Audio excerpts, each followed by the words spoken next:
Good afternoon, everybody. How are you? I'm Nick from Defined Life, and this is our daily, albeit a few hours late, live session where we talk about what's going on with you and how we can help you align your daily actions with the ultimate place you want to go, with the goal of defining the life that you want for yourself.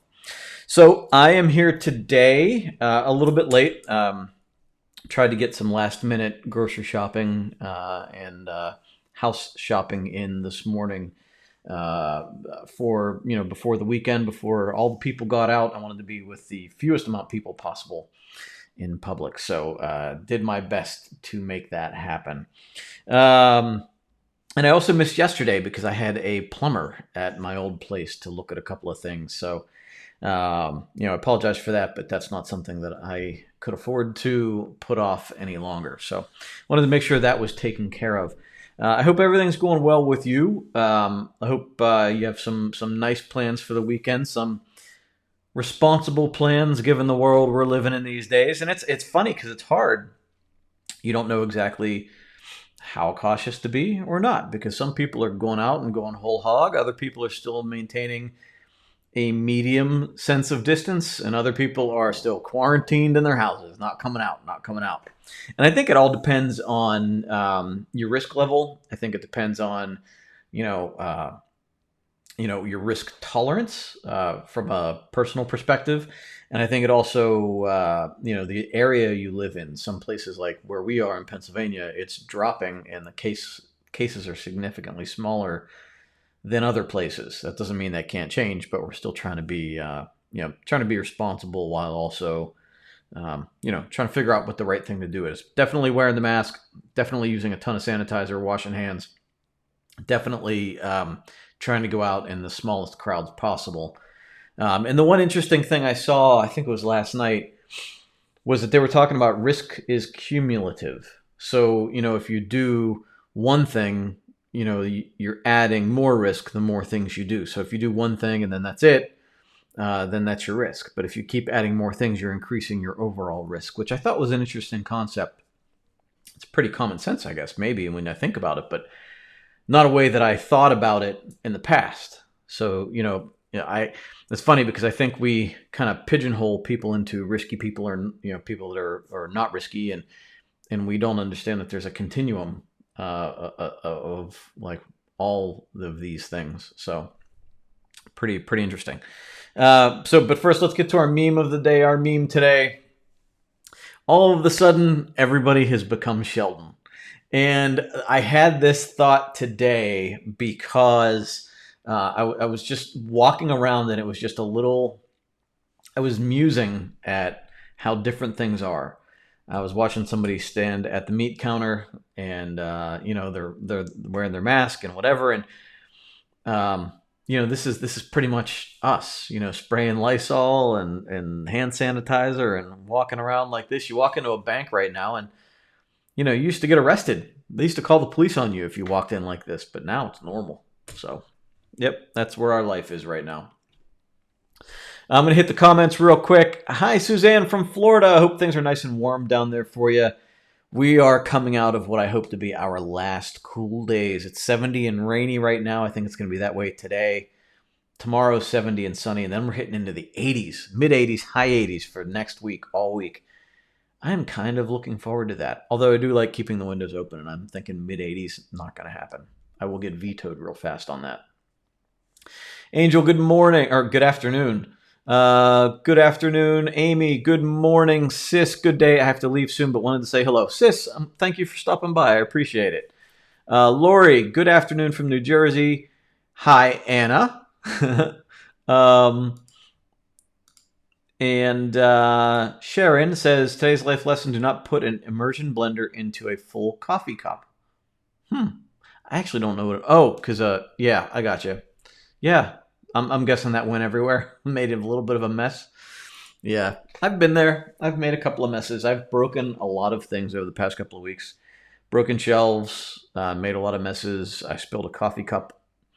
I like yesterday morning. I was actually doing my Define My Day, And I have these nice little like ceramic round coffee mugs. They're really cool looking. And I went to go grab one. It doesn't have a handle. I just went to go grab it, and I picked it up, and it slipped right out of my hand. It hit me. It went all over the blanket. It went all over the floor. So not exactly how I wanted to start my morning yesterday. The floor got a good cleaning out of it though. And I smelled like coffee for a couple more minutes. For a couple of minutes after that. So that's kind of where we're at. Put together a dining room table last night, which was not fun. Dining room chairs are actually not the fun part. I also dropped the table on my foot, so that was fun. I actually thought I broke it for a moment, and then I realized it wasn't that bad. But hey, that's okay. I did get some perspective today. It's funny because we all kind of look at the world from our limited perspective, right? And it's incredibly hard. And sorry, I have a pop-up that's bugging the crap out of me to get rid of. We look at the world from a perspective, right? And there's a guy that I follow online. He's I consider him kind of a virtual mentor. And I'm enrolled in his online courses, and I really respect the guy a lot. And he did a post a while back about like being a victim or being a villain or being a hero in your life, and we all kind of play the roles. And it's funny because I kind of see where I've played that across different areas of my life. And we do it. We kind of weave it all in and out, but we always feel like wherever we are, we're justified in how we think. And especially now with everything going on, it's hard to see an opposing point of view or a point of view that we just feel is outright wrong. And you don't know exactly, how do you even expose yourself to that? How do you come to the realization? And I guess it a lot of times depends on where it comes from because, it's funny. I watched this guy's video, and coming from him, I was kind of like, oh crap. Yeah, I can see how my perspective in certain situations where I thought I was a victim, where I felt justified in behaving in any way I may have behaved or responded, but flipped around from somebody else's perspective. I was being a villain to that person. It's just odd, like all these perspectives, like and right now with everything that's going on, you have your people that want to open, the people that think we need to stay closed, and there's all the range of people in between. And I experience it a lot in so I consider myself fairly middle of the road when it comes to politics, but no matter where you are, if you say something like, so I'm going to try to give an example, but I don't want to get political with this, but I'm going to try to give a overall example is that, like if I were to say, I disagree with something President Trump has done, immediately, this has happened to me, immediately somebody says to me, oh, you'd rather have Hillary Clinton as president. And so that almost like immediately throws me into a defensive posture and having to defend that position of wanting Hillary Clinton as president, right? Rather than like, and this happens in small things around the house too, right? So if we say something, with my wife, or if you say something with your husband or your wife or anybody really, and they immediately overreach with the reaction and they kind of slam you into a side or a corner.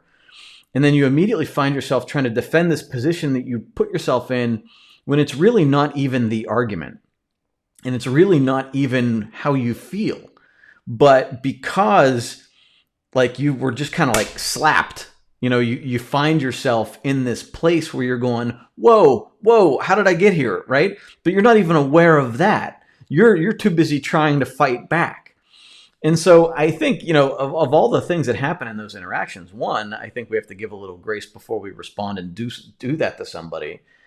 But two, the harder thing, well, they're both actually pretty hard, but the equally hard thing is to when we realize that somebody's pigeonholing us in that way is to sidestep that attack and say, well, that's not what I'm saying, right? That's not what I'm saying.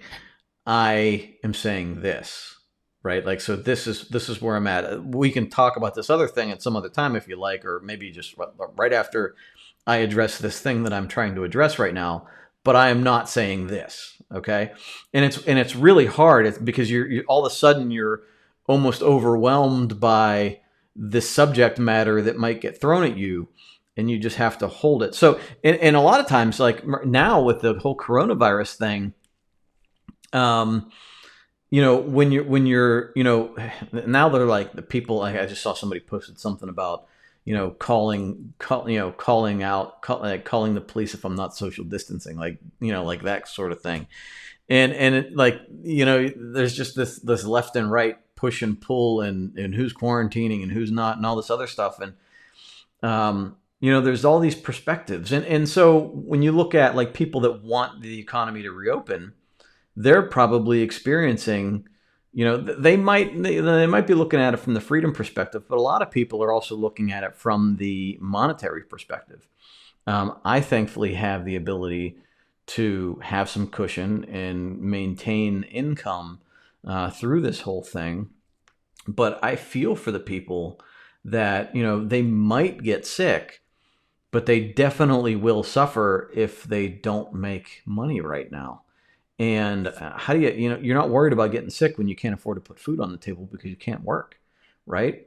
So there's that perspective switch that we have to allow for, to understand that, like, there's, and that leads to creative solutions to help, come up with a solution for that problem.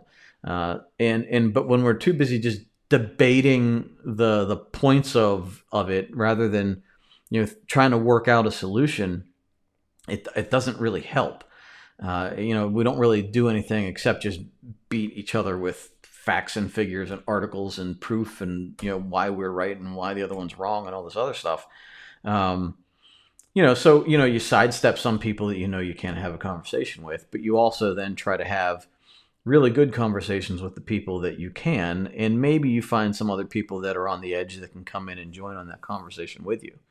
So this isn't a well thought out discussion right now. We're going to go into time blocking in a minute, but this is just kind of that thing that I was thinking through this morning as I was going through all of the stuff that I was sort of experiencing this morning, all the different thoughts I was having about, I can see how, in one person's mind, I am a villain for whom they react to me. I feel like I'm a victim. And then I've done something that somebody else could think might be similar. They're looking at something that I'm doing where they would look at it from the same perspective as the way I'm looking at this other guy. And so it's very hard to wrap my head around parts of it. I feel like if you keep asking questions, maybe that's the end of it, is that, if we can keep asking questions when faced with things that are highly emotional, why is this other person upset? Why does this other person feel this way? Is there any common ground? Is there something I can do better? Did I do the right thing? Did I do, all of the things, all of the questions that a lot of us don't take the time to ask, I think are incredibly important. So, kind of just wanted to throw that out there as we go into this Memorial Day weekend. And a lot of people are going to be taking this, a lot of people are going to be sitting at home and, doing a responsible thing in their mind. And a lot of other people are going to go out and party it up. And then there's going to be a lot of people in the middle. And, I hope everybody, stays healthy, stays happy, and does what's right for them and the people around them. And hopefully, in the future weeks and months, all of this is hopefully a memory, and we're on our way to getting things back to normal. I think it's going to take a long time, but I hope that we get back to a good place here. So, given that, a lot of us are stuck at home. I use some of us are stay-at-home parents, others are stuck-at-home parents, and I think that what a lot of people are going through right now is that they're overwhelmed with the sheer amount of stuff coming their way, while also finding a loss of structure in their day that might have come to them from work or just from having a regular routine. And now, if your kids are at home or if your parent is stuck at home, or, your routine, like even your get togethers, can't really happen in the same way anymore. So, I think that what we need to do is try to restructure our lives and try to, even if it's not rigidly structured, but try to gain some awareness as to where things fit. And so on Wednesday, I asked for an example from some stay-at-home moms, because moms have been commenting on this in the user group. And I kind of wanted to take mom's stuff as an example to address it in this session. So before I get into it, I'm going to check out the comments real quick, make sure I don't leave anybody behind, and we're going to get into this in a minute. I have 2 examples that I'm going to use here. Debbie, good morning. Enjoying a fabulous Friday. Awesome. Hey, Adam. Marcia, beautiful Lake Norman, North Carolina. Very cool. We all suffer, yes, and I'm going to go right here with this. We all suffer from confirmation bias. We only want to listen to what confirms our beliefs.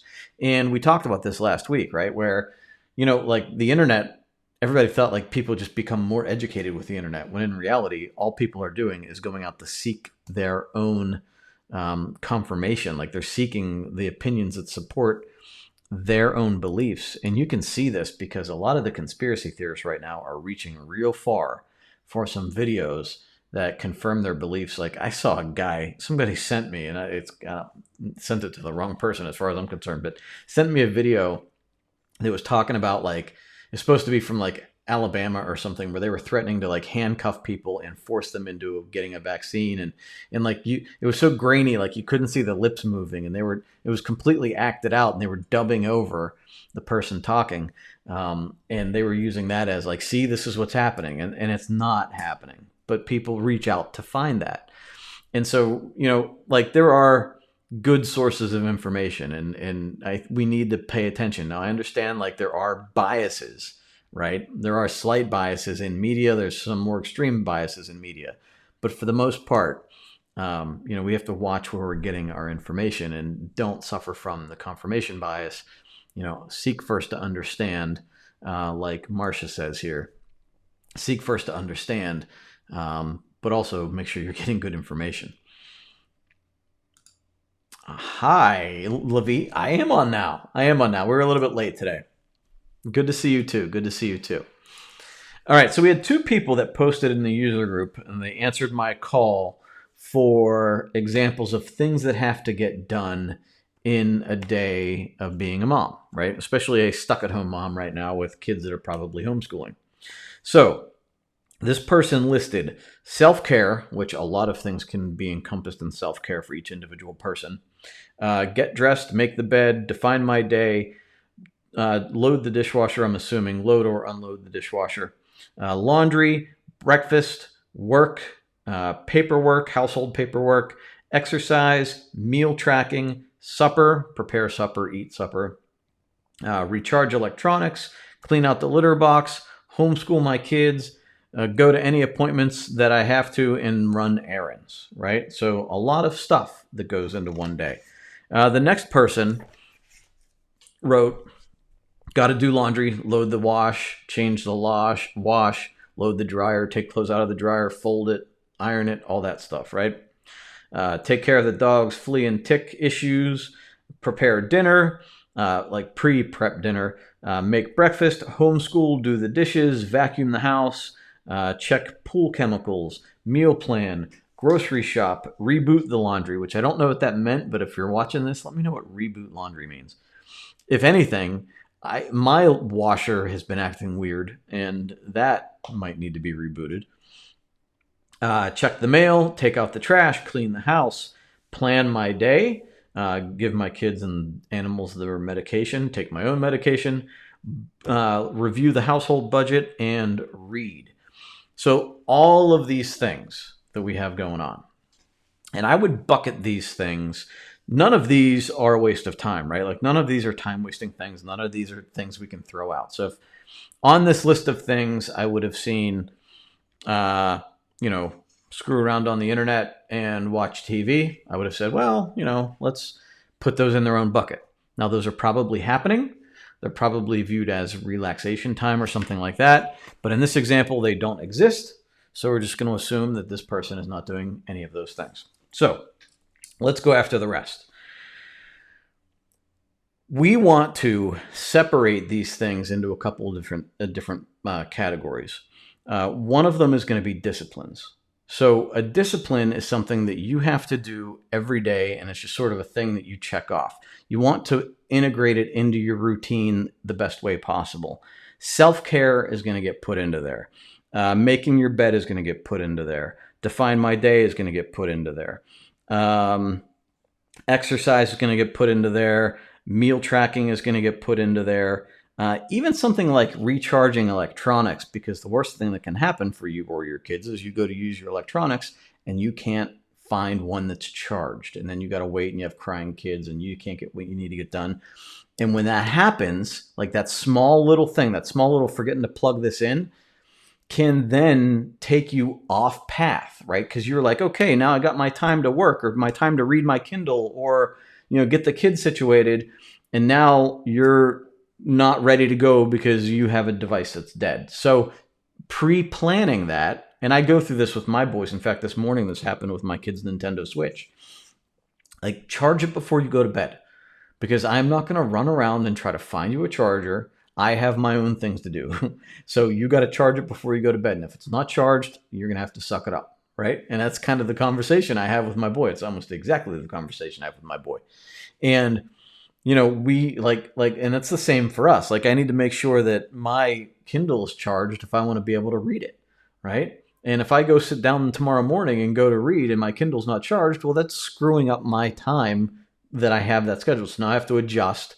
And when you adjust, you're just going to waste time. So you work all of this stuff into a discipline for yourself as you feel necessary.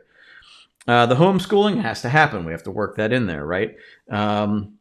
That for me is probably going to be more of a priority or an obligation. But then you have appointments that show up in here and the errands. So the disciplines, what you want to do with the disciplines, all of these things that we just talked about, the self-care, the getting dressed, the making the bed, define my day, you want to try to use a technique that they talk about in Atomic Habits, where you chunk everything together into a sequence. And so the goal being, like, you know how, like, I don't know if this has happened to you, but if, say, you're getting ready in the morning and, you get up, you go to the bathroom, you clean out your ears, whatever, think about when you brush your teeth, right? That time period, whatever comes before it and whatever comes after. Now, let's say your phone rings right before you go to brush your teeth. And then, like, you're talking on the phone for 10 minutes and then you get back to it. And you ever forget to brush your teeth? Like, you get on to the next thing and then you walk out the door going, wait, I forgot to brush my teeth, right? You ever have that happen? Or maybe all the sequence of events after that got all screwed up and your morning was like, wait, where am I now right now? What did I forget to do? Like, maybe you forgot the thing after brushing your teeth, right? And so, the thing is that, like, that pattern is imprinted into your brain, and that's good, right? It's the same as thing that happens, like, when you're driving home from work and you have to stop at the grocery store or you have to drop something off at the mailbox, and the next thing you know, you find yourself in your driveway and you forgot to do that. It's because you drove home on autopilot. Your brain has this entire thing mapped out in your mind, and stopping at the post office was not in that. So you got all the way home and you're like, oh, I gotta turn around and go to the post office, because you were just on your track. And so those are good, like those hardwired habits, as long as they're good, because it also happens if you're a smoker, if you eat garbage like me when you're watching TV. Like, as soon as I sit down, I want to eat. Like, next step is grab my bag of chips. So you want to create these habits, these discipline stacks these habit stacks where you're chunking all of these activities together and you can get them done like this, right? So for me, my self-care in the morning, right now it's all out of whack, and I'm not getting everything done in the right order and efficiency because my schedule is so thrown off. This is the first week where I've actually started to get back into it. But so for me, I wake up, I walk downstairs, I grab a coffee, I grab my Define My Day, I grab my iPad, I sit down in my chair, and I meditate, I read, I define my day. And like that's like my sequence of events, right? And that takes me about 45 minutes to do all of that stuff. And at that point, then I go on to my next steps, right? And so you can stack all of this together. If we go into the other one, who had the check pool chemicals? So there's a couple of things you can put out together, right? So if you take the trash out on your way back in, check the pool chemicals, and also grab the mail, you can check all of those three things off because they're all outside. And if you can, I don't know what the relation around your house is, but if you can do all of that as you're in one motion, you can bang all of those out in about 5 minutes. So while this big long list of things, when you look at it from a like, oh, I have to do this, and oh, I have to do this, and this like to-do list that you're constantly trying to check off, it's a lot. But if we can create a one-piece event to make all of it happen, it becomes a little bit more easy to manage, right?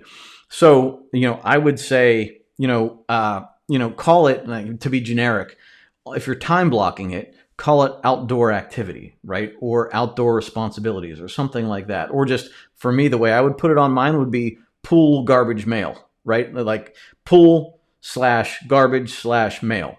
And so what I would do is I'd walk outside with my bag of garbage. I would check the pool chemicals. And then I would carry the garbage down to where the garbage needs to go. And then I would walk to the mailbox and I would walk back in the house. So I'd make a circle around the house and all of those things would be done. So it's only one thing on my time blocking schedule, but I got 3 things done. And the more you do it, the more you're just kind of like, it just becomes a motion. Like it's all like one big motion and it gets done that much faster. Now, let's say like, and you can sort of weave laundry into that also. If you're doing laundry where you're loading the laundry and then 45 minutes later, unloading the laundry, putting it into the dryer, you can weave those into breaks. And that's the way I handle it, is that, so if I do priority number 1 at 9 o'clock, then laundry would go in at 8:45. I go up and do my priority number 1. And then however long your laundry cycle takes, my break for, after priority number 1, whatever that is, I would go downstairs, grab a glass of water, drink my water, go down to the laundry room, move things around, and then go back upstairs and re-engage in priority number 2 if I have them stacked right one after another. Dinner, breakfast, like cooking for other people, that's more of an obligation. So I put those into the calendar as obligations. For me, I'm not responsible for dinner. I do usually, like, I'll swap off feeding the kids for lunch with Lynn. Sometimes I'll feed them while I'm eating. But dinner, I'm usually the one that cooks dinner. And it's a gift when I don't. It's like a gift of time, like of an hour every day. But so I have that blocked into my calendar every day as an obligation. I'm cooking dinner 6 o'clock, 6:30, something like that. And always have that in there, and I'm working everything else around it. What I didn't see in both of these examples would be priorities that move you forward. And that's what I want to challenge everybody on, is that you can time block all of these things and you create these habit stacks, you chunk these things out, and you create these events for yourself to kind of make like a half an hour, 15-minute chunk, something like that. But what I want you to do is try to practice something that moves your life forward every day.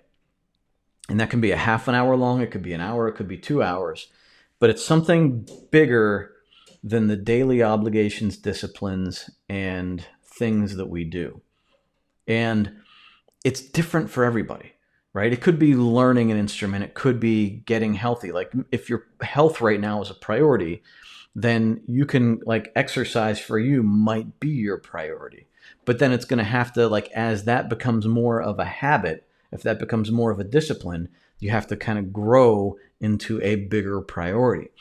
Now, for me, like my priorities over the past couple of years directly connect. I've been working to directly connect my priorities with my values, right? My goals and my values for me as a person, being a good father, growing a responsible business, being a good husband, like that sort of stuff. And so, one of our huge goals was to, move into the new house. We all know this, right? I've talked about it every day for like a month now.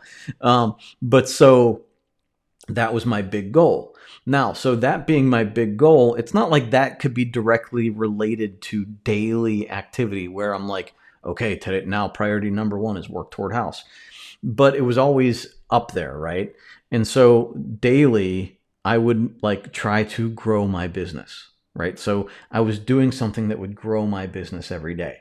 Now, maybe one of your priorities is deepening your relationship with one of your kids or all of your kids. Hopefully, you don't leave one behind. But you want to deepen your relationship with your kids. So you would pick something that for half an hour, maybe you sit down and have tea with your kid at the kitchen table, right?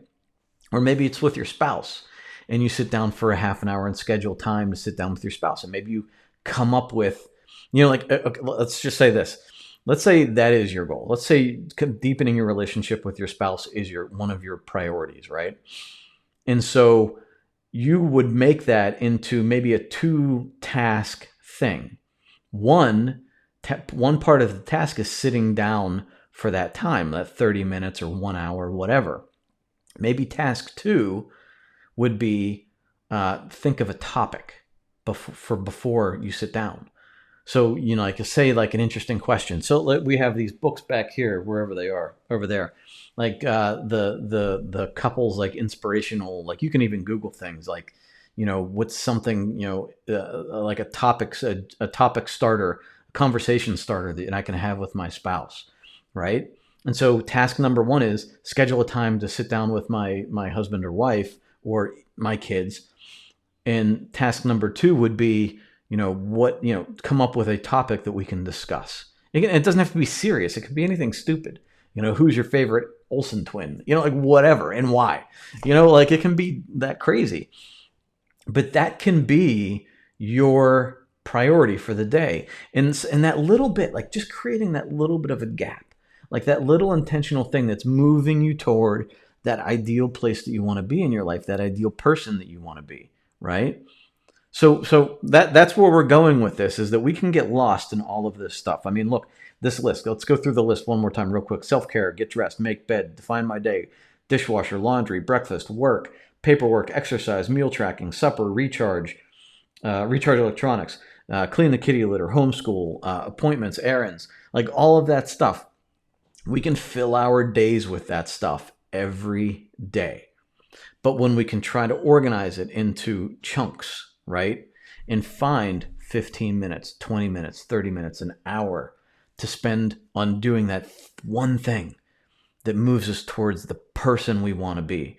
Whether it's educating ourselves in a new skill, getting that promotion, changing jobs, deepening a relationship that's important to us. That's the kind of thing that is going to move us forward and get us out of the rut of feeling like we're just reacting to a bunch of stuff going on around us. Cool? Is that good? Did I explain that well? Let me know in the comments. Are we clear on like how I'm viewing this? Do I need to go deeper anywhere? I want to make sure we hit it. So Sharon, reboot means to do the next load. I gotcha. So Sharon was actually that was she was one of our examples. So in this example, like for us, we actually have to reboot our dishwasher or our laundry machine, our clothes washer, because it gets stuck on the spin cycle, and we've had to like stop it and start it again. So that one hit home for me. And Angel said, I was thinking reboot was to rewash the laundry that I've forgotten to set in the washer for too long and needs to be rewashed. That's happened too. Yeah, that too. Debbie says, while I'm on top of my daily habits, my life runs so beautifully. Yeah. So like when I feel the same way. Like things just click when you're on top of the daily habits because you're like, it's just efficient. And then you find gaps, you find time to do things you enjoy, right? Like we haven't had a moment to walk around the block in this neighborhood yet. And it's becoming a priority for us because, we haven't been able to find those gaps. But as we find our routines, those gaps are going to start appearing. We have to be intentional about filling those gaps with stuff like that. Plus, checking off boxes is so satisfying, but it's addictive. And that's a dopamine trap, right? So we don't want to be checking off boxes for the sake of checking off boxes. And that's what happens. That's what happened to me is I would have a long list of things that I would not prioritize. And so I was addicted. I would pick the smallest things first because they were easiest to check off. And I would have a list. If I had a list of 20 things and 15 of them were checked off, they were all the smallest things. The 5 biggest things that would have changed my life didn't get done because I was addicted to checking off boxes and not investing time where it mattered. And that is the big difference that happened for me here. Routines that get disrupted create a ripple effect that sometimes doesn't allow my day to continue smoothly without intentional and focused actions. Yes. And that's why we have to protect those routines. So many times, especially if you have kids in the house or somebody that just doesn't want to play nicely with it, that's why we have to guard that time. That's for me why I have to wake up before everybody else, because if other people are awake, like no matter how much I try to say, look, if my door is closed, I'm busy, let it wait until I'm done. Somebody's still knocking on the door. Dad, I gotta, whatever. I need to charge my whatever. I need whatever. So I try to create spaces where, like in the morning before everybody wakes up, I have a solid 3 hours to do what I need to do for myself. And then if I need to react, I can after that. But, and I think going back to this real quick, because other people say it, like, we had someone who in the past, like their computer blew up and the same thing happened to me. All of that is going to happen. We don't want to be in that situation all of the time. So like unexpected things happen, they knock us off and we can refocus and readjust and get back, as soon as possible. But my struggle has been moving forward in a systematic and like even pace when something wasn't screaming at me. I would give up a lot of ground many times in life when there were no emergencies. I would start to get comfortable, right? And when that happens, we give up ground and things build up on us until there's another emergency. And then we get ready to respond to that. And then that's when we get knocked out, is when some other emergency actually comes along and hits us. Because now we let other things go for so long that now we have like things building up on us plus an emergency hit us. And now we just can't handle it all. We're on overload. And it quickly goes from comfort to stressed out and ready to explode. So if we move forward intentionally every day, then we are prepared to adjust when an emergency does happen. And then as we can quickly get back on pace, the quicker we can do that, the better. And the more practice we have in that, the better we can do it. Sharon says, I was subbing, then I was at home, and then I got 2 part-time jobs at the same time, and I lost my life balance and everything was out of whack. I hear you. That's I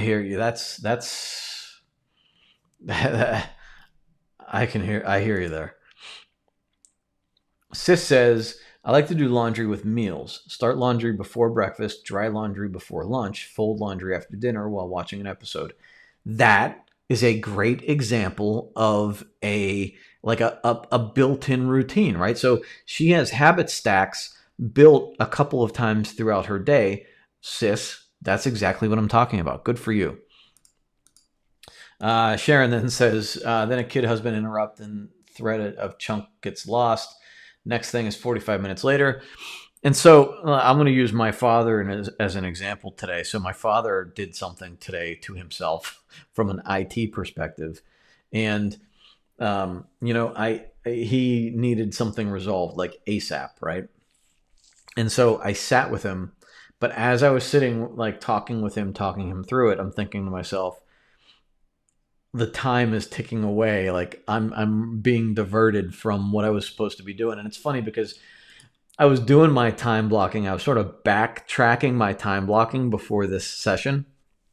And I have this space in the morning where I couldn't remember what I did. And there's this big gap. And now that just reminded me I was on the phone with him. Like I kept thinking to myself, I didn't get anything done in this 45 minutes. Why didn't I get it done? It's because I was on the phone there. And it knocked me off. I had to readjust before I got back down to work. That can happen. Now look, I mean, like in my case, I was like, hey, it's my dad, he's done a lot for me. But it can't like that. That's a one-time thing. If it's an everyday thing or if it's a common thing, that's when you have to sort of set some boundaries. Like, I'm in the middle of something right now. Can I call you back at 2 o'clock or when I'm finished or whatever, right? You can't let it always happen all the time. The area where I've had to set those boundaries is with my kids. Like with my kids, it's like, no, like right now, daddy is working. I will talk to you at whatever. And then it's my responsibility to follow through on that. Yes, so good, but I'm taking notes. And yes, any more you have to teach, I'm listening. Levi says, I have 14 years to make up for, so every day I'm trying to be intentional, just need to get even better. And Levi, this is all about growing that time awareness, right? And trying to be more efficient. Anything you can stack together in a habit stack like that, you're chunking it into one block and creating a routine out of it. The more you can do that, the better. Now, it sucks when it gets knocked off. Like when you're halfway through a routine and somebody knocks you off or something happens, it sucks because trying to regroup kind of hurts mentally. But, that's like a one-off thing. Every other day that you're going through this, it feels amazing. And you're just kind of like blowing through it. And then you don't even realize when it gets hardwired into your brain, you don't even realize it anymore. It's not even work anymore. You're just sort of getting it done. And then we're like, wow, I have so much more time now. Any more examples would be great. Besides the 14 years of your can't read. Hold on. Let me reboot. Any more examples would be great. Besides the 14 years of important that's turned into urgent, I struggle with interruptions within what I've blocked off and having to readjust. And so that goes into that setting up that boundary. And there's two components of it, right? It's setting up the boundary, but then also the expectation that you will fulfill your obligation and coming back around to it. Part of my problem, I do this with texts, emails, phone calls, and my kids' requests. I stopped responding to texts immediately because as soon as you're off responding to a text, as soon as somebody texts you, you're off for 15 minutes, right? Or however long. And then you're like, wait, where was I? Same thing with answering the phone. You can get into a 45-minute phone call like I did today, commonly if you answer the phone as soon as it rings, right? And so what I had to do is realize where I was and can I take this phone call right now? And a lot of times that is no. And so, like if you realize how much time you waste on a phone call or a text exchange or whatever, and realize that just sapped a lot of your productivity out of the day, then you have to say to yourself, okay, look, can I respond to this later at a different time when I'm not handling the things I need to handle? And the backside of that is that you then have to respond, right? Frequently with me, because I'm still sort of learning this, is that I won't respond to a text for like a day or two or longer. And then I'll be going through my text and I'm like, oh man, I forgot to text back Brian.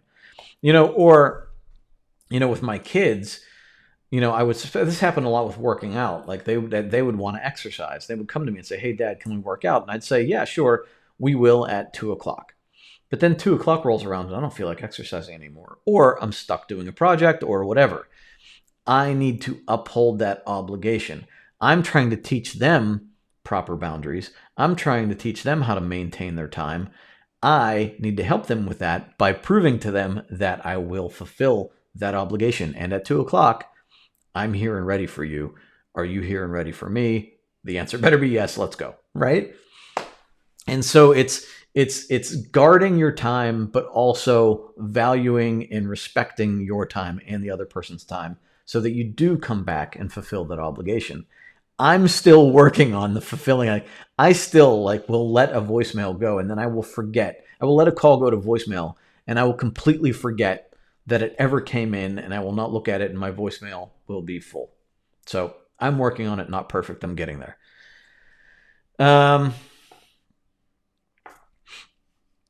Debbie says, since I began to telework, I built a block of time for crisis management. That's actually really good.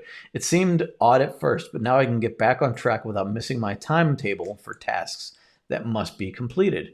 Yeah, I think that's a great technique. If you can block off I might call it crazy time, block off that time at a certain point and just say, okay, I'm just going to handle all this dumpster fire.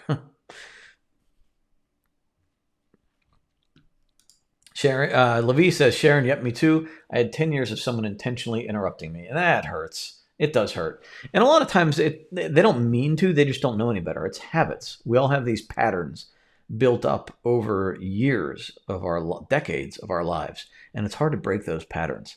But boundaries.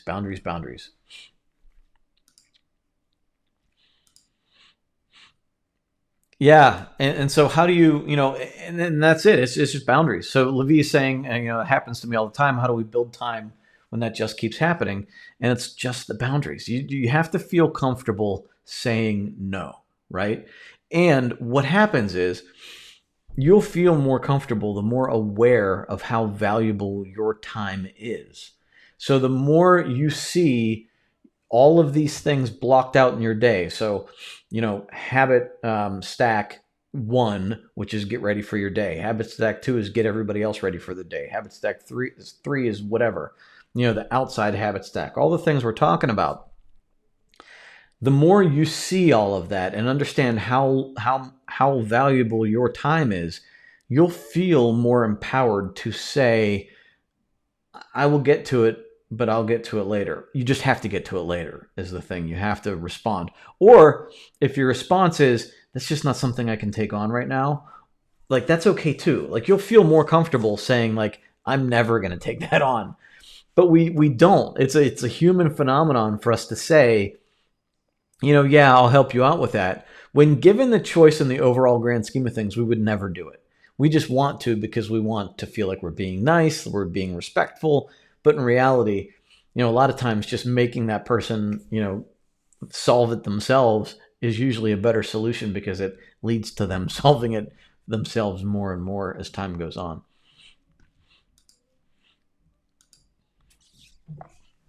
Yeah. So, and Levi says boundaries are understandable, but then when it keeps coming at you, then that stuff has to be added on to the end. I would rather have it at the end than in the beginning. Absolutely. You want to be at your best and most efficient and clear thinking, rested when you're handling the things that are most important to you. And these other things, a lot of times with, if you tell somebody that it's got to be you're I'm handling my stuff right now. I got to do this. A lot of times people will adjust and they will learn and they will either figure it out for themselves or ask for help from somebody else. It doesn't mean you don't care.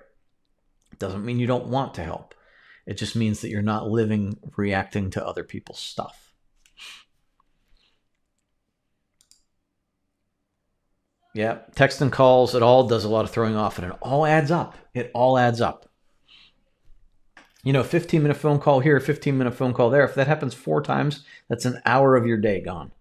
That could be 5% of your day just gone on phone calls that probably either don't need to happen or could happen at a later time when if you're talking while you're washing the dishes, that's different than when you need to focus on something that needs focus, right? If you're folding laundry and talking on the phone, then you're picking that time and you're folding 2 things into one rather than just talking on the phone in the middle of you trying to be highly productive.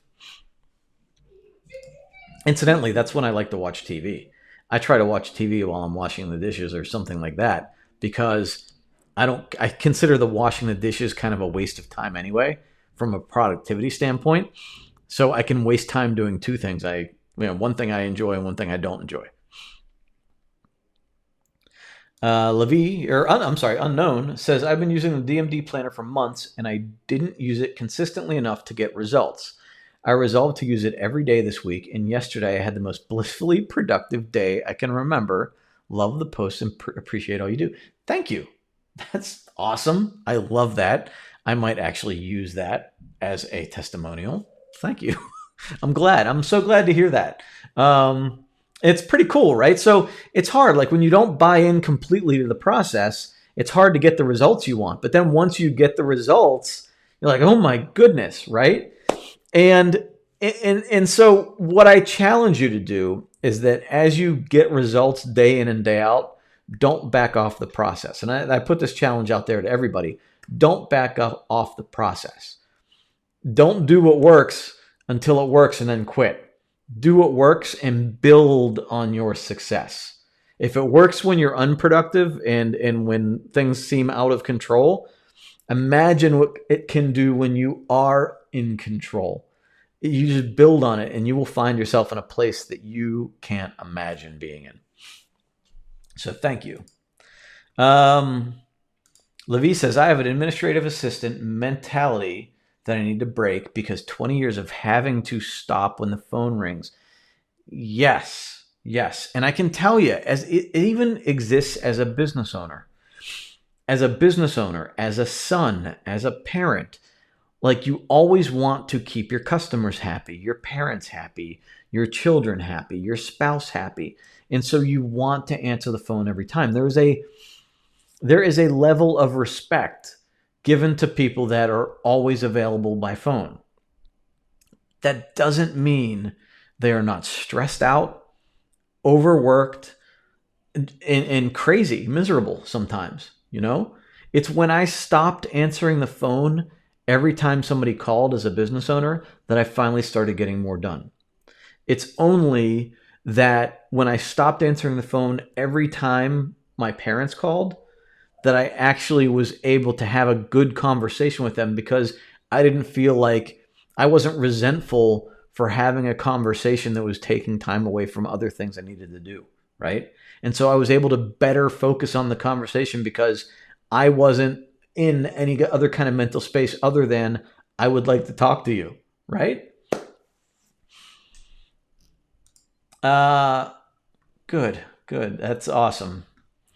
Sherelle says, I am an all or nothing kind of person, so get frustrated and overwhelmed, so I do nothing. I hear you. I also would like to understand why I do this. I let things get so out of control, messy, not clean, etc. It then takes me an entire weekend to get the house to square one where I need to be, and so I can even think. A guy I once dated did similar and said it was when he got depressed, and I think that's me also. Often also I will set a goal and then get distracted with an immediate gratification of a more shiny object. And so, yes, those are all habits, right? It's funny because this is exactly a topic that I have to discuss coming up. I haven't fully fleshed it out yet, but I'm going to have this quick conversation with you.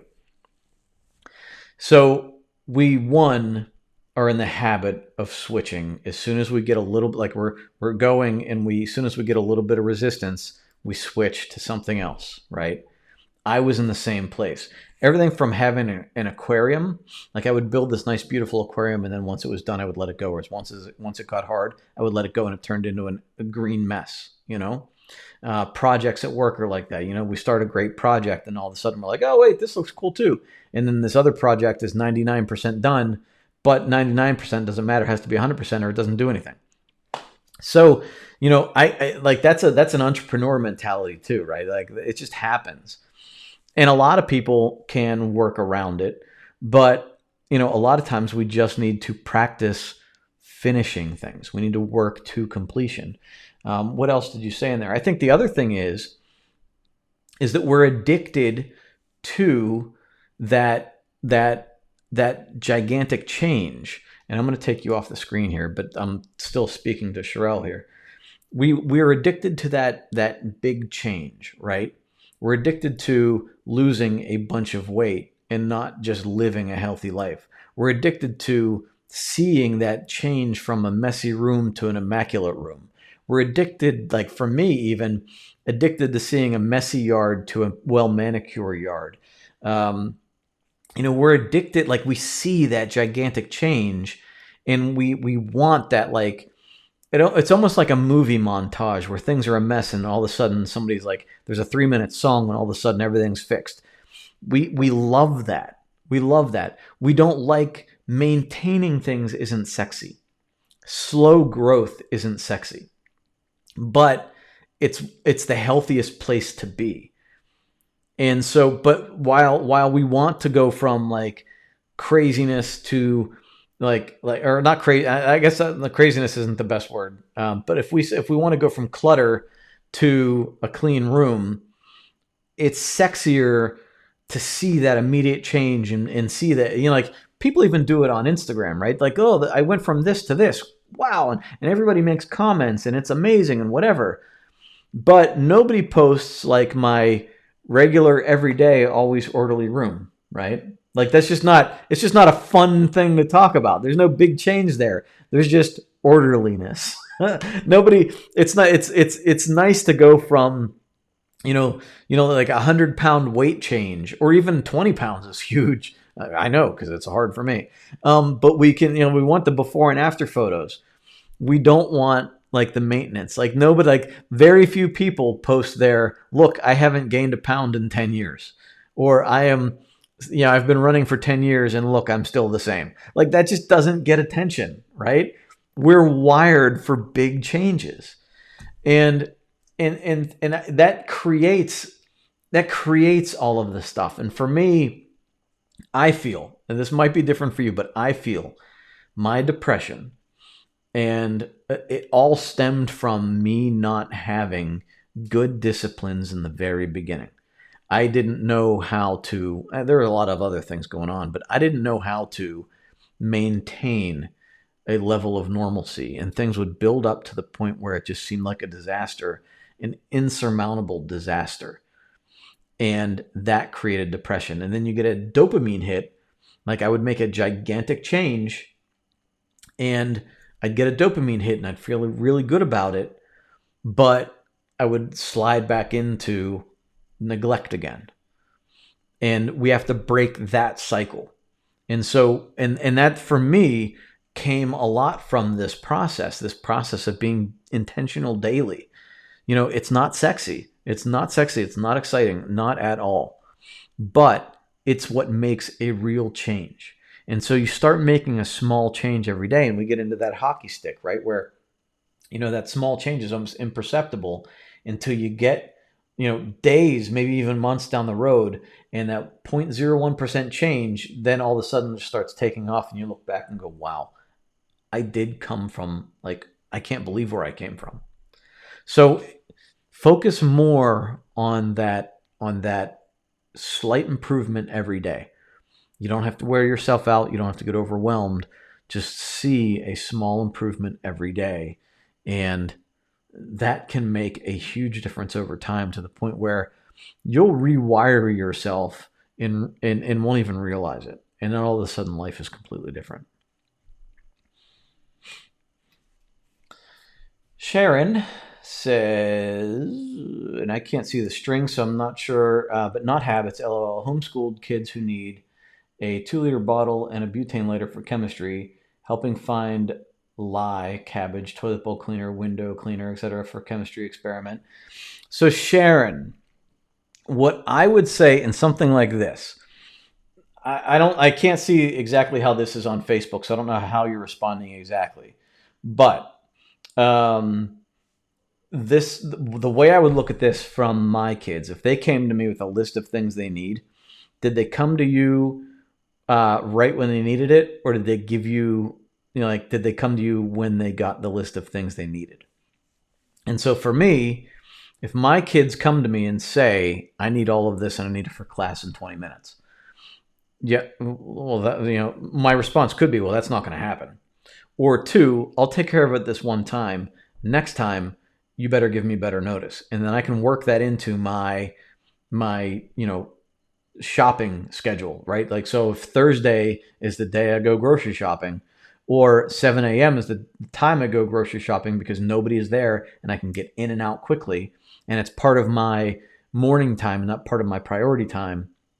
Anytime you can plan something out better and create a schedule for that, when you choose the time for it, you can choose the time that at least negatively impacts you, right? And so it's a lot easier to get a 2-liter bottle and a butane lighter for chemistry while you're already at your regularly scheduled grocery shop. Or if you can simply just go on Amazon and order it and it comes in 3 days later. It's a hassle when it's an emergency and you have to take time out of your day and run around and do all of that stuff. That's what we want to avoid. So we want to pre-plan as much as possible or offload, right?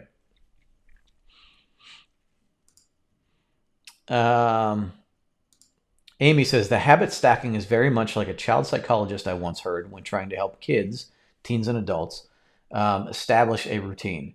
The use of when, then statements. An example of a teenager always late for school. When the alarm goes off, then get into the shower. When out of the shower, then get dressed. When you're dressed, then eat breakfast. Very much like advice you've shared. The when, then statements are very helpful with kids and myself. What that's also doing, Amy, in the book Willpower, he discusses, Jake, just looking at the next step. So rather than looking at, like, I have to get ready for school, you're only looking at the simple next step. Alarm goes off, I get up out of bed. I then get into the shower. Like, you're only looking, the brain digests those small steps much more easily than I have 45 minutes and I have to get ready for school, right? Or get ready for work or whatever. When you look at that big thing, it's hard to digest it all. So we tend to procrastinate and we tend to put it off, right?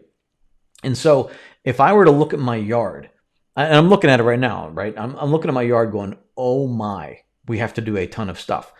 I was even at Home Depot this morning buying a couple of things I did need for this weekend. I put off buying a bunch of flowers, vegetables, mulch, dirt, and everything else because I know I don't have time for all of that. I have segmented that in a place further down the timeline. That's a project that I'm not going to take on right now, and it's down the road. And I have like the next steps of a bunch of stuff, and I have it planned out in that way. I actually confused two things there, but you kind of know what I mean there, right? Debbie says, I've set up a process for myself that before I say yes to others, I ask them for examples of how they have attempted to resolve the issue prior to coming to me. That is genius. That is genius. Debbie, thank you for that, because that is a simple way of explaining something that I've seen across a lot of ways, and it comes off less like, did you take care of this yourself first? Like, it comes off like less, it comes off more gentle. So I love it. Debbie, way to go there. I love that. It was hard to do at first for both of us, but it made me respect my own time while encouraging them to challenge themselves first to find an answer. What have you tried already is a simple way of asking it. I love it. What have you tried already? I love it. Debbie, I love it. Thank you. And that's it. I mean, that can solve a lot of problems for a lot of people. Sherelle says, I will also start on a priority and let it go on and on until fully completed and no time left in the day. Everything related to work seems more important than my personal needs. I put things off and they get backed up. And so there's your boundaries, right? That's boundaries, and that's also chunking things out. Again, I've fallen victim to that too, where you just want to get things done. And so there's this middle ground. There's the on one side of things where we never finish things, we never take it to completion. And then there's the other side of things where we overwork ourselves so much that we burn out and don't have time to be healthy for ourselves. We have to find that place in the middle where we are healthy and okay. And so, planning out that next step and fulfilling it, it's maybe a little bit of discipline in there, maybe a little bit of willpower, upholding obligations to yourself. So for me, I'll tell you right now, the garage is an example for me. I got to the garage, I got it to a point where I'm happy with it and I could let it go, but I need to uphold the obligation of coming back to it and continuing to take steps with it, or in 6 months it'll be a disaster and my wife will be mad at me and I will feel overwhelmed with it, and I know it'll be in the back of my mind. So I need to uphold the obligation. Look, I didn't take an entire day to clean out the garage or an entire weekend, but what I am going to do is get it to a place where I'm comfortable now, and then schedule a time in the next, week or two where I'm going to get back in there and continue on down the road. So you have to get to a place where you uphold your own obligations and follow through, but not necessarily all at once. You're taking advantage of energy there, but you don't want to burn yourself out. I've done it. I've done it many times. Angel says, I tell my kids that lack of preparation on their part does not constitute an emergency on my part. That is genius.